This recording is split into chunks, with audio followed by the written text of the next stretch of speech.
White, owner of Off Leash Canine Training, and today is our first ever video blog. That's right, we decided we're going to start trying to do weekly video blogs talking about various topics and subjects and training techniques and tips for all of you guys out there who follow us on YouTube and on Facebook. So I was really trying to decide what I wanted to make our grand entrance with our first video blog, and I decided we're going to do it on housebreaking / crate training your puppy.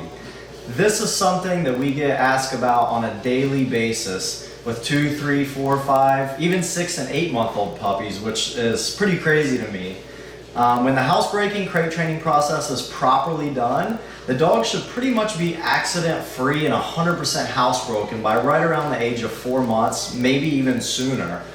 So that's what we're going to discuss today, is how to housebreak your dog, all the do's and don'ts, and troubleshoot all the issues that you're having when you're in the housebreaking process. So the first thing we're going to talk about is picking the perfect crate for your dog.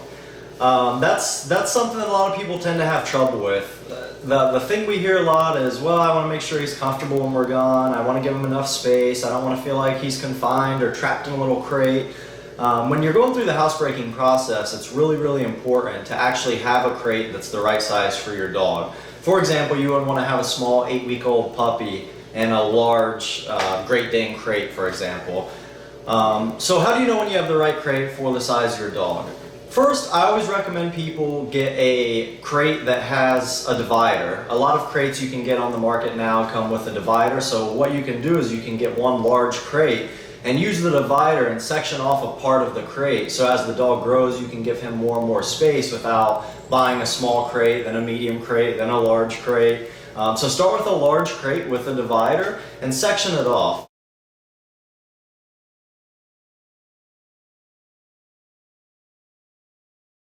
All you really want to do is you want to give your puppy enough room so he has room to spin around, stand up without his back touching, and lay down. He really shouldn't have much more room than that. For example, you shouldn't have the dog where he has the front of the crate this much and the crate's this big. If you start doing that, what will actually happen is your pup will go to the back of the crate and use the restroom and then come to the front, because that's allowing him to stay away from it.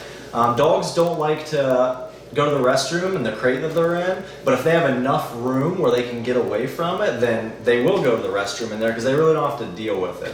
So that's the first thing. Ensure that your crate is the proper fit for your dog and he doesn't have too much room in there.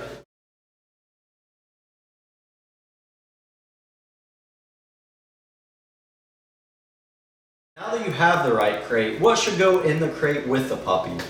I'm a huge advocate against putting any type of bedding, pillow, blankets, anything like that in the crate with a small puppy. That's for a couple reasons.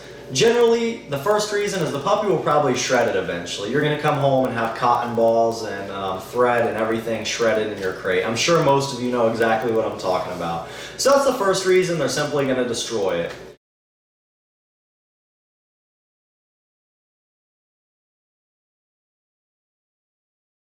A lot of the times that mattress or pillow or blanket can actually act as a diaper or an absorbent for the puppy. So what will happen is they'll still go to the restroom in the crate because that bedding or pillow is actually absorbing that, so they still don't have to deal with it. So it kind of acts as like a diaper. So if you put that stuff in there, the puppy may and probably will still go to the restroom in the crate, which is hindering the housebreaking process. To me, the most important reason is if you put that nice fluffy pillow or that nice fluffy dog bed in there and the puppy's chewing on it for the 8 hours you're gone, a lot of those things have cotton inside of it. So as he's chewing on it and shredding it, if that cotton gets stuck inside of his throat, it could cause him to suffocate or choke, and no one's there to see or hear that, and by the time you get home, the worst could have happened.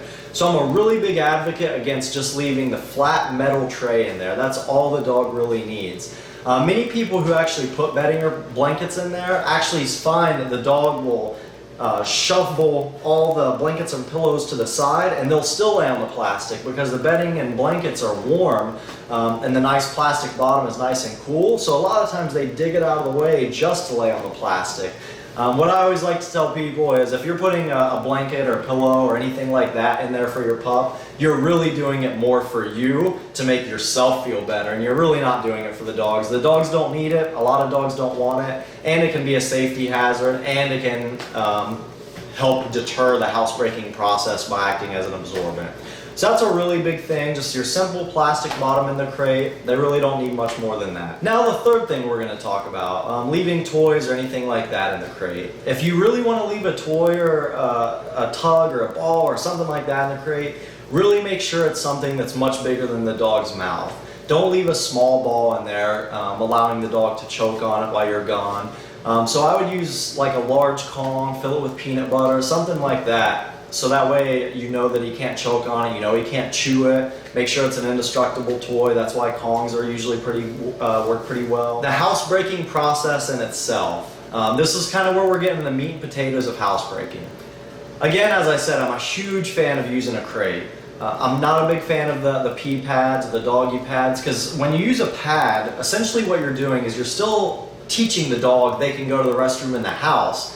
You're just saying, try to go to the restroom in this small 1 foot by 1 foot square, which is a much harder concept to teach the dog than you're never allowed to go inside the house, no exceptions.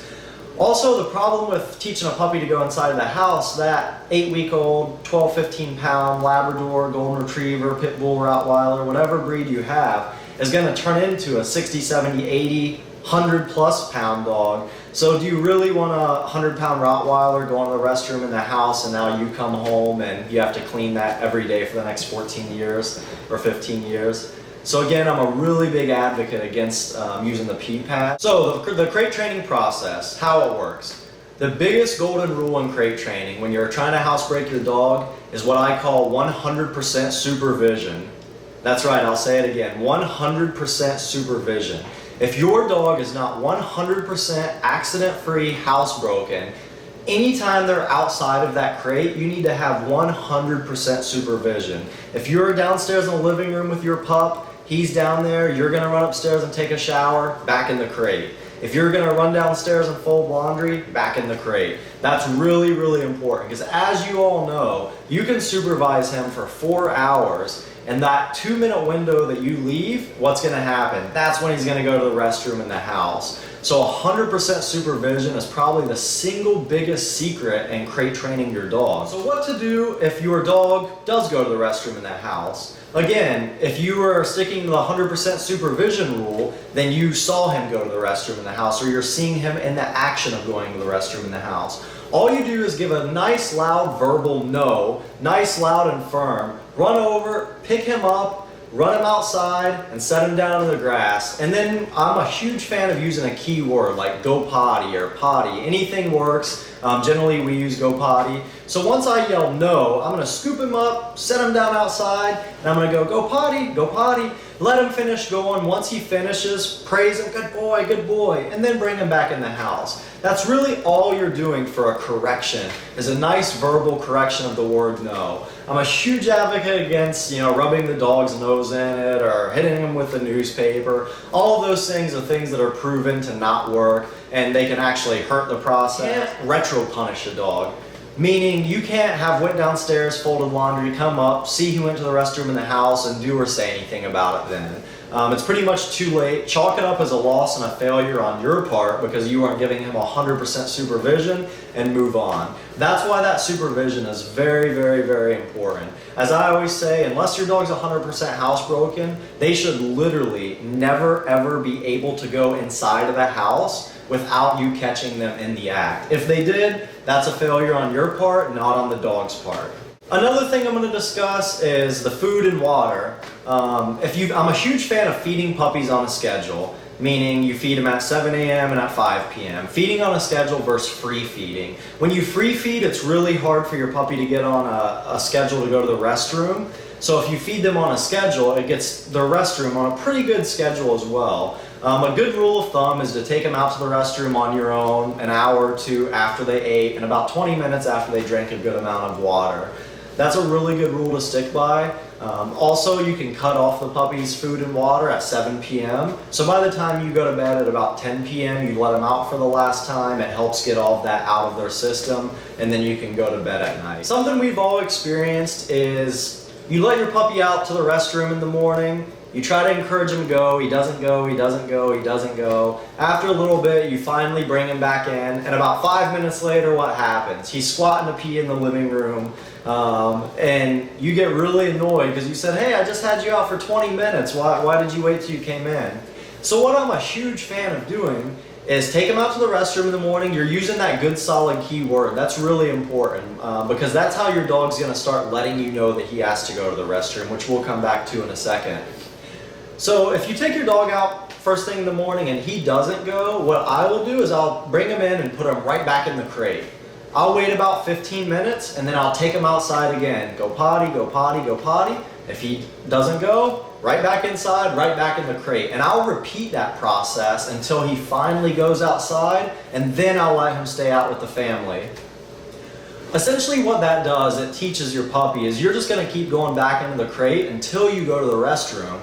So what he learns is the first time you let me out, I'm just gonna go to the restroom so I can go out and be free and have the run of the house essentially with the family. So if he doesn't go to the restroom that first time, bring him in, back in the crate, 15 minutes later, repeat, and just keep repeating that cycle until he goes outside. Nice, good praise, good boy, good potty, and now he can stay in the house. And what you'll learn is as that process goes on, within a short amount of time, that first time you take him out, he'll go to the restroom because he's gonna learn. If not, you're just gonna keep putting me back in the crate until I do. Using a keyword. There's a lot of methods and different techniques you can do in order to teach your dog to let you know when he has to go out. I'm a really big fan of using a keyword for the pup. Anytime I take a dog outside, from the day I get it until it's 100% housebroken, I always use a keyword. I usually use go potty. Very simple. So as the dog's walking around sniffing, I'm repeating go potty, go potty, go potty. As soon as he squats and starts to go, I give a nice big praise. Good boy, good boy. Give him a lot of praise and a lot of attention. So what happens when you do that continuously, you fast forward a month or two, all of a sudden you see him starting to sniff around the house, tail perked up, you'll recognize the signs. And all of a sudden you say, Rex, do you gotta go potty? He instantly recognizes that key word and he takes off running to the door. And now that's how he starts letting you know that he has to go outside. So that's one method that you can do in order to help the dog teach you when he has to go out. Another method is a bell on a string. It's very simple. You take a string, hang it from the doorknob, put the bell at about the dog's paw level. Every time you take the dog outside, pick up his paw, make him ring the doorbell, give him a lot of praise, and then open the door and let him out. If you repeat that every single time you take the pup out, what he'll start to do is associating ringing that bell with the door opening. So now all of a sudden when he has to start to get ready to go outside, he'll walk up, hit the bell because he's learned that's what opens the door to release him to go outside. So that's another very simple and effective method which allows your dog to let you know when he or she has to go outside of the restroom. In closing, if you have a properly fitted crate for your dog, enough for him to spin around, lay down, and stand up without his back touching, there's no bedding or pillow inside of the crate, allowing it to act as an absorbent. You're feeding him on a set schedule and cutting off food and water a few hours before you go to bed. And you're giving your pup 100% supervision, catching him 100% of the time in the act. You should have a very short housebreaking process.